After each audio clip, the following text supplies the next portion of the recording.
సమిష్టి పోరాటంతోనే BC quota సాధ్యం. BC మేధావుల తీర్మానం. బీసీ కోటాకు కేంద్రం ఆమోదం తెలపాలి. జస్టిస్ ఈశ్వరయ్య. 10 ఏళ్ల క్రితం రెడ్ల జనాభా 10 లక్షలు, ఇప్పుడు 17 లక్షల. గ్రామాల వారీగా బీసీల లెక్కలు తీస్తాం, ఆ లిస్టును జీపీల వద్ద అంటిస్తాం. జనాభా దామాషా ప్రకారం కోటా రావాల్సిందే. బీసీ నినాదం ప్రజల్లోకి, పల్లెల్లోకి విస్తృతంగా పోవాలి. కలెక్టివ్ పొలిటికల్ కాన్షియస్నెస్ ఉండాలి. కులగణన తప్పుల తడక, కోటా దక్కేదాకా కొట్లాట ఆపొద్దు, కులగణన మనస్ఫూర్తిగా జరగలేదు అని చెప్పి ఇట్లా వక్తలందరూ కూడా నిన్న కులగణన పైన ఏది మేధోమదన సదస్సు నిర్వహిస్తే ఆ సదస్సులో మేము అందరం కూడా పాల్గొనడం జరిగింది. అందరిది ఒకటే మాట, కులగణన తప్పుల తడక, అంతే. కులగణన తప్పుల తడక అని చెప్పి నిన్న ముక్తకంఠంతో బీసీలందరూ చెప్పడం జరిగింది.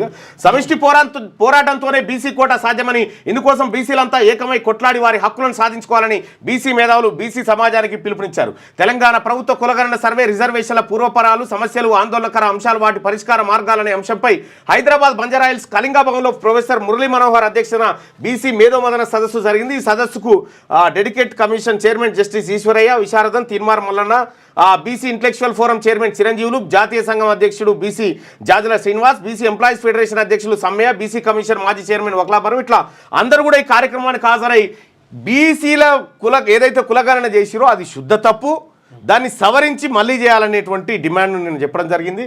ఇక తీన్మార్ మల్లన్నకు నోటీసులు ఇస్తే మీరు మలిసి పెట్టుకోరి, మా బీసీలకు అక్కర్లేదని సభ ఏకగ్రీవంగా అల్టిమేటం జారీ చేసింది. ఇక రెండో విషయం ఏంటంటే, బీసీలకు ఇస్తానటువంటి 42% రిజర్వేషనే కావాలి, ఓట్ మాకు సీట్లు వద్దనేటువంటి మాట నిన్న పకడ్బందీగా చెప్పడం జరిగింది.